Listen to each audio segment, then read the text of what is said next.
গত শনিবার সন্ধ্যায় মৌলভীবাজারের বড়লেখা উপজেলার বাসিন্দা সালেক উদ্দিন ওরফে আহমদ আলী সংযুক্ত আরব আমিরাতের আজমান শহরে পানির গাড়ি চালাচ্ছিলেন। এ সময় ইরান থেকে ছোড়া একটি ক্ষেপণাস্ত্র আজমান শহরে আঘাত হানে। এতে ঘটনাস্থলে সালেক সহ আরও বেশ কয়েকজন মারাত্মক আহত হন। স্থানীয়রা তাদের উদ্ধার করে হাসপাতালে নিয়ে গেলে সালেককে মৃত ঘোষণা করেন চিকিৎসক।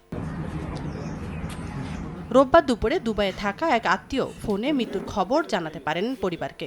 একমাত্র উপার্জনক্ষম ব্যক্তিকে হারিয়ে দিশেহারা স্ত্রী ও 4 সন্তান। মরদেহটি দেশে ফিরিয়ে আনার দাবি স্বজনদের। তারপরে রাত 1টার দিকে যে চাচা দুজনে বলছে, চাচা আমাদের বাড়িতে আমাদের মাঝে আমি নেই। তখন ওই ফ্যামিলির সবাই যে জানতে পারছে, যে তখন শিওর হয়েছে। আমরা এলাকার মানুষ সবাই শোকাহত মর্মাহত। আমরা আমি আসলে এমন একজন মানুষ, একটা খুব সরল এবং দানশীল মানুষ। সেখানে মারা গেছে, যদি রাস্তা আনার সরকারিভাবে কোনো উদ্যোগী দেওয়া হয় তাহলে অত্যন্ত ভালো হবে, তার সবাই উপকৃত হবে, তারে শেষবারের মতো দেখবে।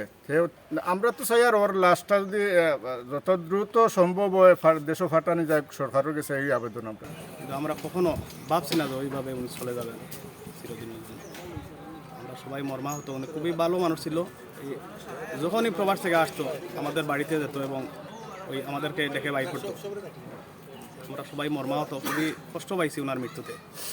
কোনো অবস্থা আর ইতোমধ্যে ওনার পরিবারের সদস্যরা আমাদের যেই সেখানে যে এমবেসি আছে সেই এমবেসির মাধ্যমে কিন্তু যে আদার্স ফর্মালিটিগুলো আছে, আমাদের মৃত ব্যক্তির লাশ দেশে নিয়ে আসার যেই প্রক্রিয়া আছে সেটার জন্য তারা আবেদন করেছেন এবং তাদেরকে সম্পূর্ণ সহযোগিতা আমাদের সেখানকার দূতাবাস থেকে কিন্তু এটা করা হচ্ছে। সালেক দীর্ঘ সময় ধরে আরব আমিরাতে কর্মরত ছিলেন।